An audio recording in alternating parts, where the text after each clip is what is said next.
On poursuit ce Lex Inside, on va parler du cadre juridique des jeux d'argent sur Internet avec mon invité Sacha Bétache, avocate chez Bird Bird. Sacha Bétache, bonjour. Bonjour Arnaud. La France a instauré un cadre strict pour les jeux d'argent sur Internet.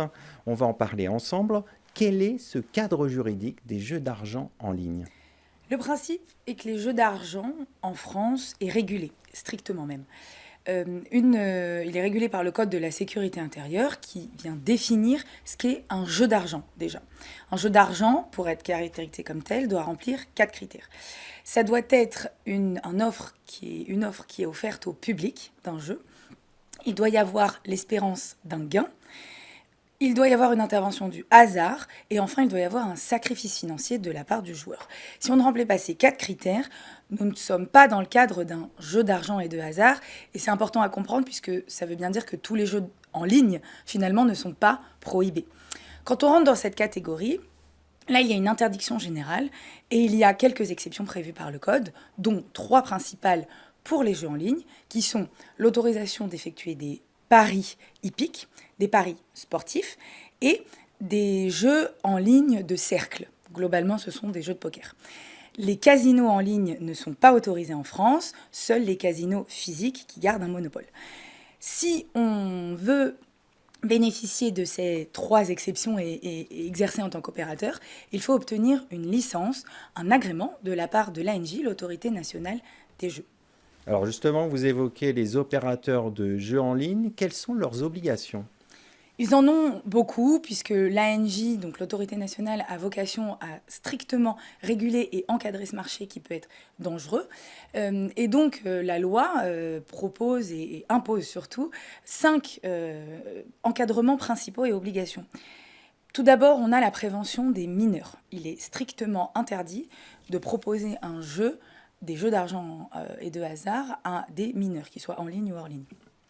Ça passe par notamment la modération des plateformes, donc la vérification de l'identité du joueur lorsqu'on arrive sur une plateforme de jeu en ligne. Et ça passe par tout un tas de mécanismes de vérification de l'âge. Ensuite, on a la prévention du jeu pathologique et excessif. Là aussi, ça passe par l'instauration, par exemple, de mécanismes d'autocensure. On va s'auto-bloquer le jeu ou encore des mécanismes de limite. Selon des seuils d'argent, on va se fixer des seuils des montants ou alors des fréquences. Donc ça, c'est pour prévenir le jeu pathologique D'accord. excessif. Ensuite, on a une communication responsable qui doit absolument être observée par tous les opérateurs en ligne agréés. Et pour cela, il y a des obligations, par exemple, d'afficher certains messages. Vous savez, on a souvent des bandeaux Oui, sur tout les à fait. publicités. Ça, c'est défini par la loi et on a d'autres obligations à respecter dans le cadre des communications. C'est des communications, ce qu'on appelle responsables. Ensuite, quatrième obligation, on a les obligations de lutte contre la fraude et le blanchiment d'argent. Là encore, les capitaux qui sont joués selon certains montants doivent être vérifiés par les sites en question en ligne.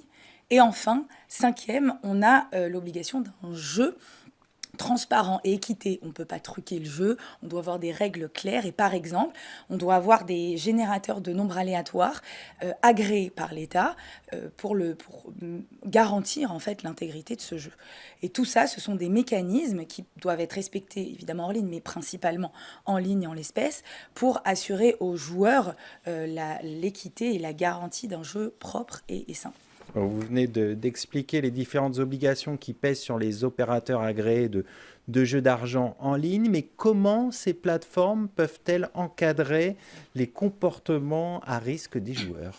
Bien sûr, alors il y a plusieurs façons. Elles peuvent et elles doivent effectuer une surveillance proactive des joueurs. Par cela, par exemple, on va vérifier ce que je vous disais, les montants, la fréquence, les seuils et tout un tas de moyens techniques peuvent être mis à disposition par les plateformes aux joueurs afin de déclencher et de détecter ces mouvements. Donc c'est vraiment l'observation de ces joueurs. On a aussi la formation du personnel globalement qui travaille dans cet écosystème afin qu'il soit formé aussi à repérer ces détecteurs lorsque ce n'est pas automatisé en ligne. Ça peut être fait par des modérateurs. On a aussi dans l'envoi de messages d'alerte qui est effectué individuellement à chaque joueur dès que ce fameux seuil est dépassé ou alors dès qu'une activité suspecte et repérer, notamment des sommes d'argent importantes. Pour cela, un message va lui être envoyé et c'est un autre levier aussi, le rediriger vers un groupe d'aide, de soutien, D'accord. des assistances. Il y a des associations, il y a des sites faits pour ça. Lui proposer des systèmes où il va s'auto-réguler, des systèmes où il va même s'auto-exclure du jeu pendant un moment ou de plateformes en ligne. Tout ça pour aider enfin les joueurs à avoir un jeu responsable. Alors, vous avez évoqué tout à l'heure le rôle de l'ANJ en tant que régulateur des jeux d'argent en ligne. Concrètement, comment encadre-t-il l'offre illégale? Alors, l'ANJ, dans son rôle de régulateur, d'abord sur l'offre légale, ce qui est important de comprendre, c'est qu'elle délivre et elle est la seule à pouvoir délivrer des agréments. Pourquoi c'est important? Parce que ça permet de garantir aux joueurs une offre saine. Ça permet de réguler la concurrence entre les opérateurs. Par exemple, l'ANJ va valider les plans de communication, les plans marketing, va vérifier que n'importe quelle publicité n'est pas adressée, par exemple, aux mineurs sur une chaîne télé qui serait adressée qu'à ces mineurs, D'accord. etc.